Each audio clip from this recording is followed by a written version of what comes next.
In this lecture, we'll spawn some different chunks inside of our level generator class using the Modulus operator.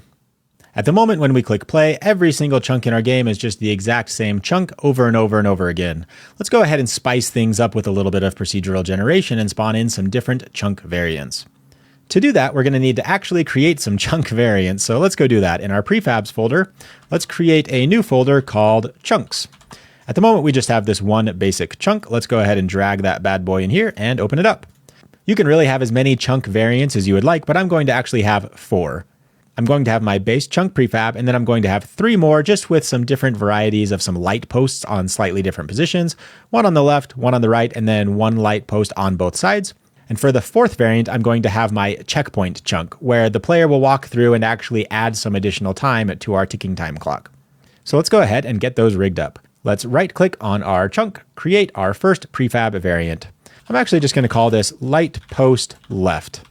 Let's go ahead and open that up. I'm just going to put a light post here on the left side of our chunk. So assets, imported assets. I believe I have this in my prefabs folder in my GDTV assets. I'm just going to find this light post here and just drag it into my model. I'm going to go ahead and delete the mesh collider entirely. We can go ahead and add some primitive colliders to it. I'm going to go ahead and hit E. And while holding control, I'm just going to rotate that exactly 90 degrees. I'm going to go ahead and slide this over to the left side of my bridge, probably just about here. I actually don't even think I want it all the way up. I can actually just snag it down here below. But let's actually get it kind of just centered in the middle of my entire chunk. I think about here looks good to me. With that light post created, let's just go ahead and add a couple different box colliders, just to make sure our obstacles can actually bounce off of this light post. So go ahead and open this box collider up. I think we can actually accomplish this with 2 different box colliders. I'm going to put one here for the pull and another one just kind of here for the horizontal pull. So box collider, go ahead and edit this one as well and just drag this box collider up to, I think, about here. Yeah, I think that looks pretty good for me. And with this light post, we've actually created our first chunk variant. Let's go ahead and create a couple more for our light post variants. So assets, hop into our prefabs and our chunks folder. With this first variant created, I can actually just duplicate this entire variant and it will still be linked to this base chunk prefab. Let's go ahead and rename this to our light post right. Open this up, and all I need to actually do is just flip this light post by 180 degrees, so -90. And I'll just drag it over on the blue axis all the way to the other side. I don't actually need to be too precious about it. And yeah, I think about there looks good. Let's just create one more variant with a light post on both the right and the left. So I'll go ahead and rename this to light post. I'll just call it light post both. Let's go ahead and open that up. This time, duplicating my light post, flip it back 180 degrees, and just drag this back to the other side. And there you go. We have our 3 light post variants. But let's actually create one more for a checkpoint chunk variant. Now, I'm not actually going to beautify and jazz it up quite yet. Let's actually get the functionality for it working first, and then we'll make it pretty a little bit later on. So let's just actually duplicate one of these just one more time, and we'll call it our checkpoint. Let's go ahead and open this up. Like I said, we can make it look pretty a little bit later on. For now, let's just go ahead and delete the light post entirely and just slap a text mesh pro element in the center of this that just says checkpoint. So you don't actually need a canvas to create a text mesh pro element. You can actually just create it as a 3D object. So I'm just going to actually right click our entire checkpoint parent and create a 3D object and find text mesh pro. Even without a canvas, we can actually just have this text mesh pro element just displaying this text at world space. So for now, let's actually just write checkpoint and center it in the middle. Something like that. Probably just decrease the font just a little bit. This is completely temporary. Let's just go ahead and write checkpoint text, and then in parentheses, I'll just write temp, just so we know that we're going to actually replace this sooner than later. Great, with that created, we've got our 4 different variants that we'd like to get instantiated in our level generator class. So let's go ahead and actually open that up. I believe it's in scripts, procgen, and let's open up our level generator class. At the very top of our references, we now no longer want just one chunk prefab. So let's rename that to chunk prefabs and actually create that as an array so we can put all of our chunk prefabs inside.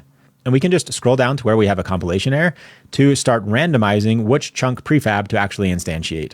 So right before this chunk instantiate line, let's actually create another reference for another game object that we can actually just call chunk to spawn. and we just want to randomize which chunk out of that prefab array to instantiate. So let's just go into the chunk prefabs and then pick an element at random. So random.range. And then I just want to choose one from 0 at the very beginning of the array all the way to chunk prefabs.length. That way, every single time we spawn a chunk, we'll just get a random element inside of our chunks array. So instead of actually instantiating chunk prefab, let's just instantiate chunk to spawn. Let's hop back into Unity and rig that up. Over in our hierarchy, let's go ahead and select our level generator. And I'm going to go ahead and click this little lock button to lock our inspector so we can assign our chunk prefabs easily. Let's navigate over to Assets, Prefabs, find our chunks, and then I'm actually going to drag all of them in but our checkpoint chunk. So I'm actually going to click these 4 chunks, excluding our checkpoint chunk, and I'll show you why shortly. So with all of those 4 selected, let's just drag those into my chunk point chunks. With all of those fields populated, let's go ahead and hit play and see if we have that set up correctly. Yeah, there we go. Each individual time we're spawning in a chunk, we're now randomly choosing one of our chunks from our chunks prefab array. But there's a nice little trick that you can do if you don't actually want so many light posts spawning in. Now, I'm sure you could actually get clever with some, different values inside of our level generator code to choose which one we'd actually like to instantiate, or we can kind of go the slightly hacky way. At the moment, we're just randomly choosing one of these 4 chunk prefabs each individual time we're spawning a chunk at equal values. So each one has a 1 in 4 chance of spawning in. Well, if we want our base chunk prefab to spawn more often, we can actually just drag that in more often. Say we want something like this. Now our chunk prefab actually has a 50% chance to spawn in. So now when we click play, we should just see more base chunk prefabs. Now, unlike these other 4 chunks, I only want my checkpoint spawning in at a specific interval. Let's say I want to spawn in my checkpoint every 10 chunks, for example. I don't actually want that to be random. I want it to spawn it in every 10 chunks. And there's a really helpful operator inside of C# called the Modulus operator to help achieve that. The Modulus operator is represented by the % symbol. It is used to find the remainder when one number is divided by another. So for example, you could actually take an integer result equal to 10 modulus 3. If you were to take 10 divided by 3, that will leave us with what remainder? Well, the answer in this case would be 1. So result would actually be equal to 1. It's the remainder after one number is divided by another. So with that understanding of how the modulus operator works, I'd like to stretch your programming skills and jump straight into a challenge. Refactor our spawn chunk method so that we instantiate our checkpoint chunk prefab every 8 chunks. Now I do realize this is the first time we've actually introduced the modulus operator, so I'd like to give you a little bit of an extra hint. And when I say pseudocode, I just kind of mean talking about code as you would in plain English. So your code is going to look something like this. Somewhere in our spawn chunk method, you'll actually have an if condition, and it's going to look something like if the amount of chunks spawned, modulus operator over some interval is equal to 0, then go ahead and do something. Now we haven't actually defined these 2 variables, so you're going to have to keep track of the amount of chunks spawned, and you'll also have to define some interval. In this case, interval is going to be 8 because we want to spawn our checkpoint chunk prefab every 8 chunks. So go ahead and give that a try on your own. Pause the video and I'll see you back here shortly. Welcome back. Let's hop into our level generator class and get this situated. At the top, we're going to need a few more variables. We're going to need a reference for our checkpoint chunk prefab. So let's just go ahead and duplicate this line and create a checkpoint chunk prefab, just to have this separated from all of our other prefabs. Down here below our level settings, let's actually create another integer that I'll go ahead and call my checkpoint chunk interval. And I'll set that equal to 8. Lastly, we just need to keep track of the amount of chunks spawned. So at the very bottom, we can create another integer that we'll call chunks spawned, and we'll set that to 0. Now that we actually have all that set up, let's scroll back down to our spawn chunks method.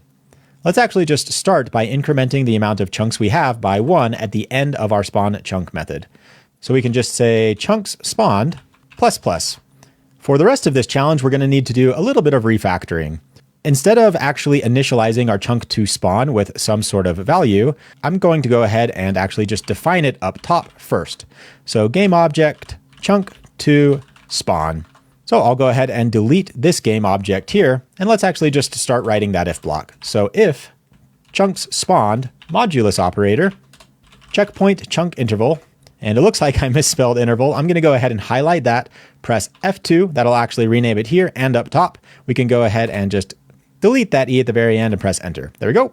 So if chunks spawned, modulus operator checkpoint chunk interval, if that is equal to 0, then we know that this will be every 8 chunks. So now we actually just want to instantiate our checkpoint chunk prefab. So now we can set chunk to spawn equal to our checkpoint chunk prefab. Else, we can go ahead and randomize it. So chunk to spawn equal, we'll choose a random prefab from our chunk prefabs array. But I think we can go one step further. This is starting to look a little bit messy. So let's actually extract or pull out which chunk to spawn in our own method to keep things dry. So I've got my position here. So right here where we're defining our chunk to spawn and down below, we're actually defining that value. Let's actually just highlight all of this here, click the little light bulb and click extract method. I can actually just name this method choose chunk to spawn. So choose chunk to spawn. That way we've refactored our code. So when we define chunk to spawn, we just actually set it equal to choose chunk to spawn. Once we've actually gone through our logic, we're just going to return chunk to spawn, this game object here. So let's just go ahead and organize this. Maybe I can just delete all of my white space here. Let's pop back into Unity and give this a go. On our level generator, which looks to still be locked, let's go ahead and assign this checkpoint chunk prefab. So assets, prefabs, chunks, and drag in our checkpoint chunk prefab. All right, let's go ahead, hit play and give this a go. Here we go. So we actually do have a checkpoint being instantiated at the very first chunk. We'll need to go ahead and refactor that. Let's go ahead and actually do that. Let's hop back into our level generator class. Inside of our choose chunk to spawn method, let's also check if chunks spawned modulus operator checkpoint chunk interval is equal to 0. Cool.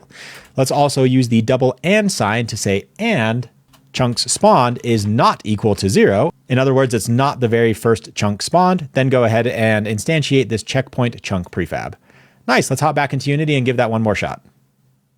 For the sake of testing, let's navigate over to our game manager and increase our start time from 5 to just say something like 60 seconds for testing. Let's go ahead, blow up our game view and give that a shot. And there you go. You can actually see this one here and the one off into the distance. Every 8 chunks, we're instantiating our checkpoint chunk prefab. Well done on this lecture. When you're ready to move on, I'll see you on the next one.